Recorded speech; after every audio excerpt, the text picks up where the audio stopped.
All right, cool, y'all. So I got my man here today. I wanted to say, first of all, you guys know how I do. I want to make sure that I'm bringing in quality agents that can teach you all how to be successful.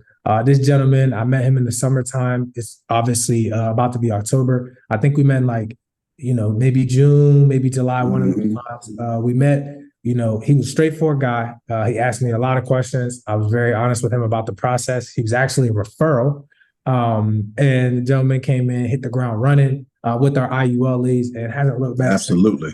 And has been super, super, super consistent. And you guys know I like bringing people in who are going to offer different perspectives and different strategies. So without further ado, thank you for coming in, bro. I'm gonna hop straight into it. If Yes, you could, sir. people, tell them a little bit about, you know, what these IUL leads. The biggest question I get: what do I say on the phone? Now when we met, I do not give people a phone script for our IUL leads because I think it's a lot more conversational than a traditional filing expense. But if you could just walk the people through what is kind of the intro and then kind of some expectations when you are calling these leads for the introduction.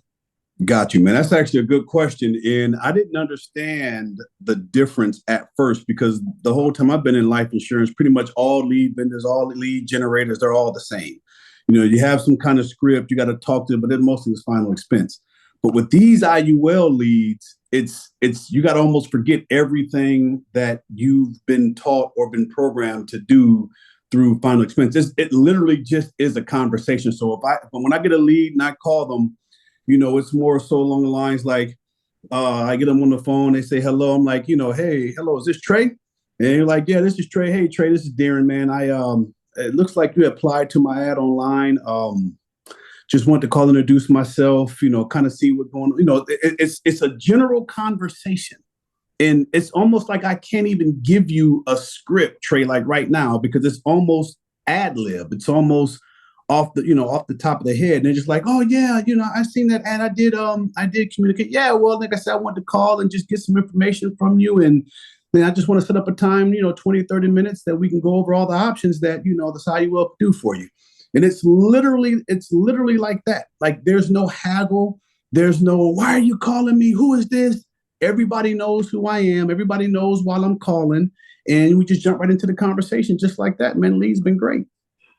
Man, that's good to hear. I do want to touch on something. What happens when somebody doesn't pick up the phone? Why are you texting them? Are you emailing them? What's that follow-up process? Because everybody knows everybody doesn't pick up. But for the Yep. people that do pick up, how are you handling that? What are you doing to get those clients on the line? Are you texting and setting appointments? What's that process for you? So typically what I do is right now, like I have an automatic CRM. So once I get a lead, bam, it shoots them out a text message saying like, I'll be contacting you in the next couple of days to discuss your options, all that kind of stuff. So that's one way. And then, once I call them, if they don't answer, I just leave them a voicemail, hey, this is Darin. Looks like you responded to my ad online wanting to get IUL life insurance for yourself.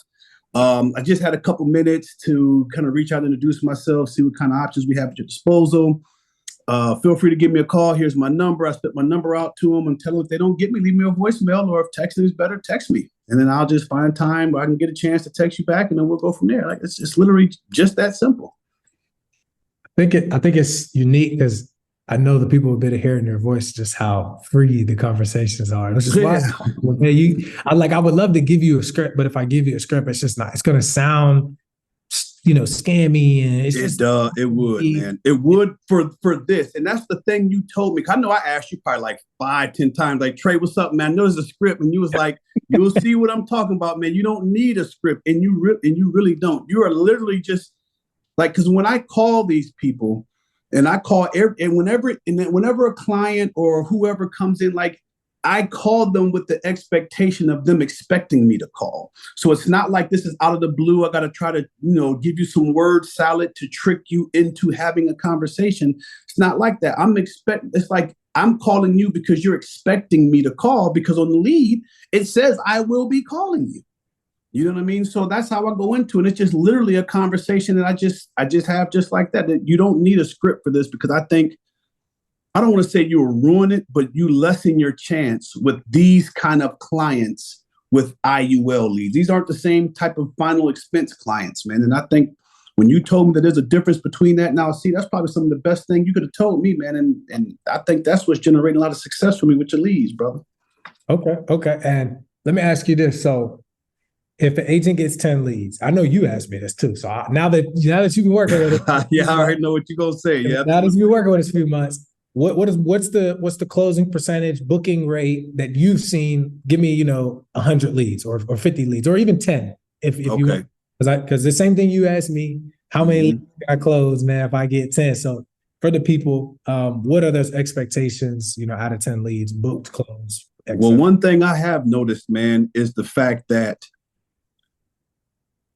there's no such thing as perfect. Like you can't get 100 leads and 100 clients and 100 sales and 100. It's not like that. And with these aren't one call closes usually. So probably out of 100 leads, I'll probably talk to half. You know what I mean? And then once I talk to half, the ones that I probably get a chance to set an appointment for is probably out of 50, maybe 20.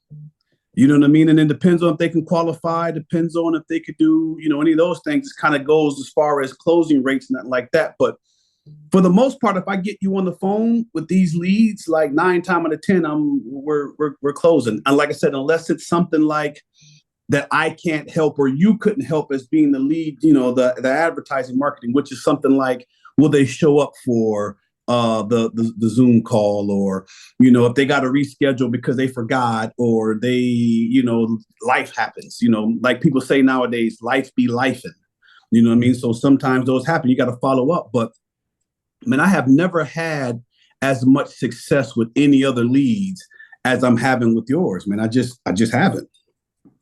And I want people to know he's not lying. Because No, I'm not. No, I'm not. This man took like 3 weeks to get started. He was Yeah, like, hey, it's gonna be good, bro. Like, yeah, I must have asked him every question and asked every question to him twice.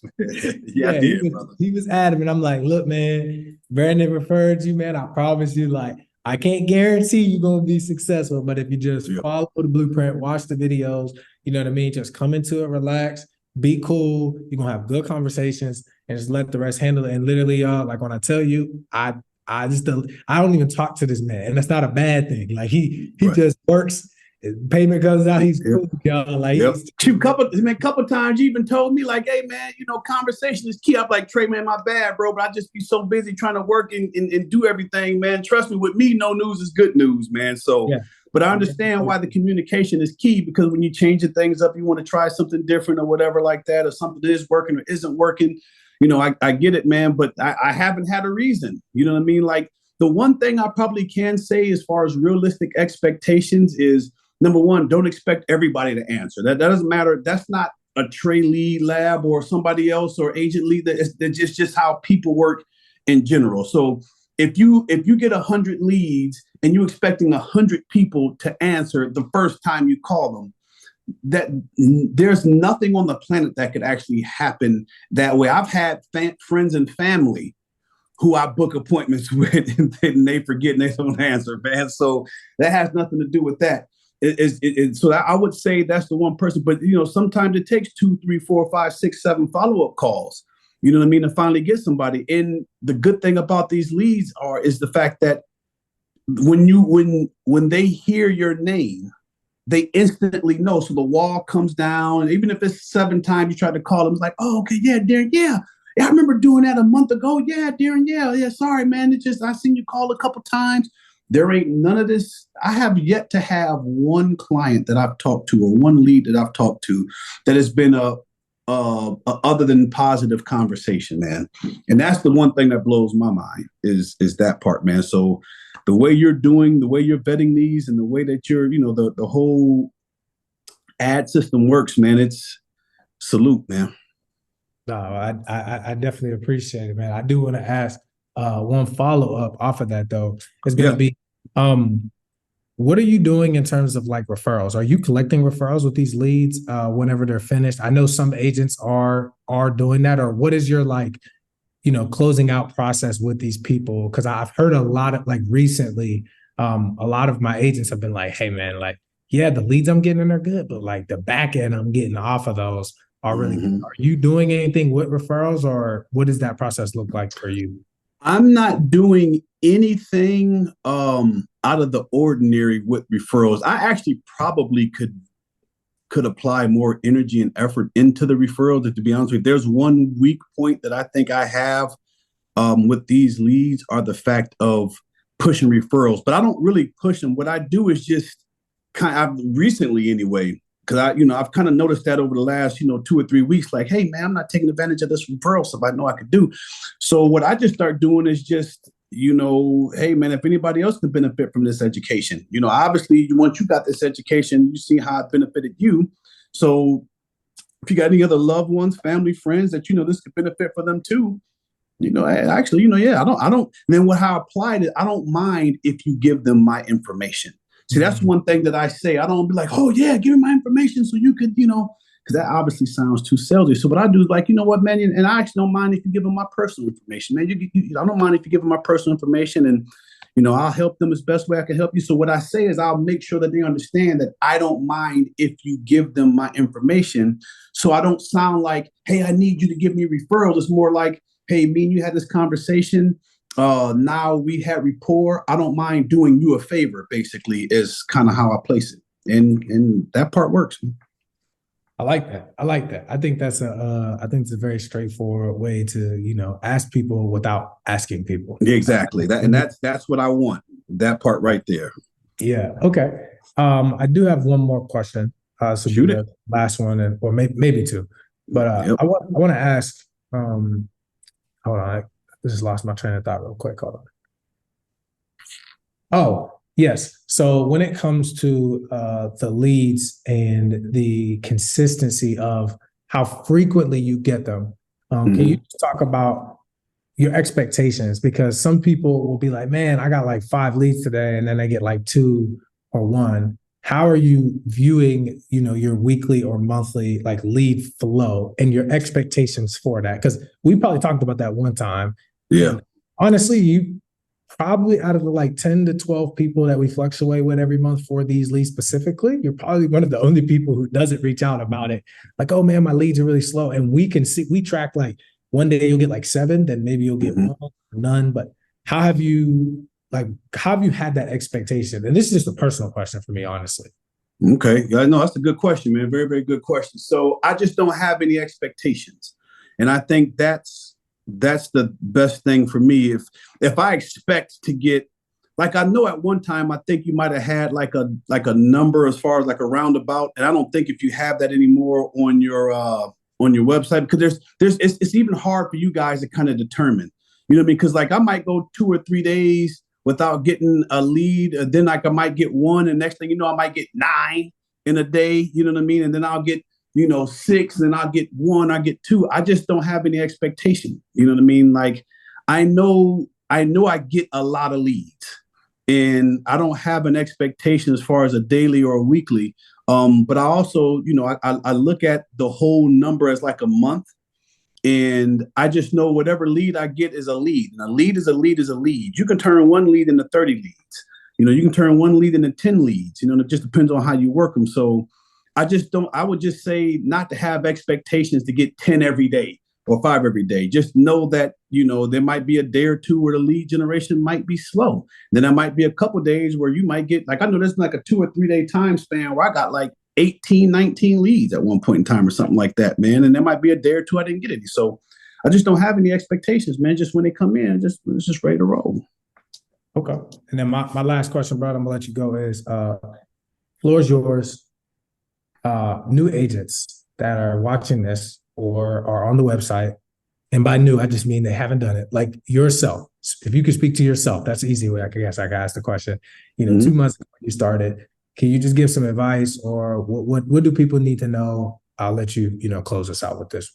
Okay. Yeah, I would just say, and number one, don't expect to reach air. Just have a realistic expectation.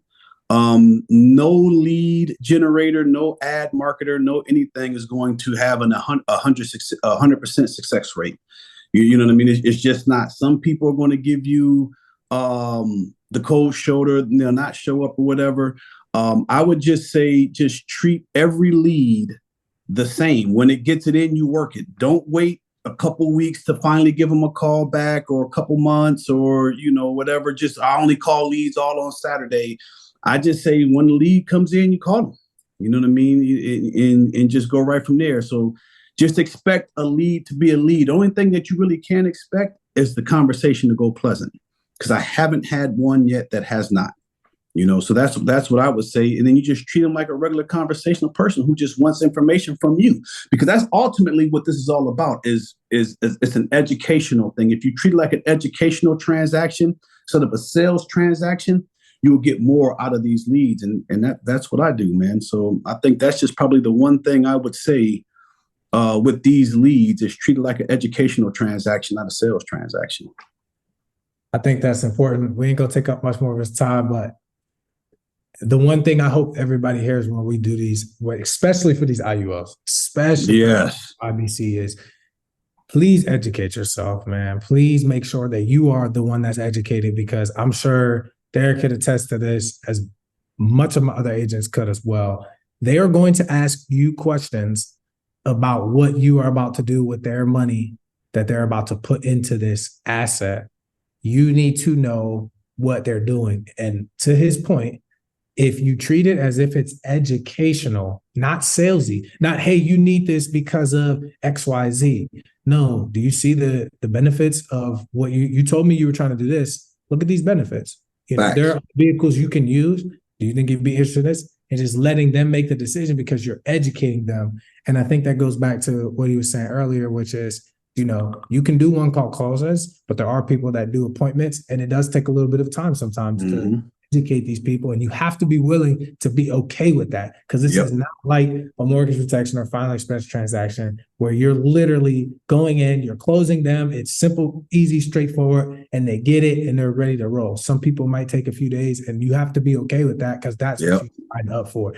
On the opposite side of a pleasant conversation is a longer closing period, right? Absolutely. An unpleasant conversation on the front end is a quick closing period. Everything has pros and cons. So, just understand that. But I appreciate the time, bro. Thank you very much. Absolutely, man. For coming on. And if you guys need anything as well, always just let me know. So I appreciate you, bro. Yes, sir.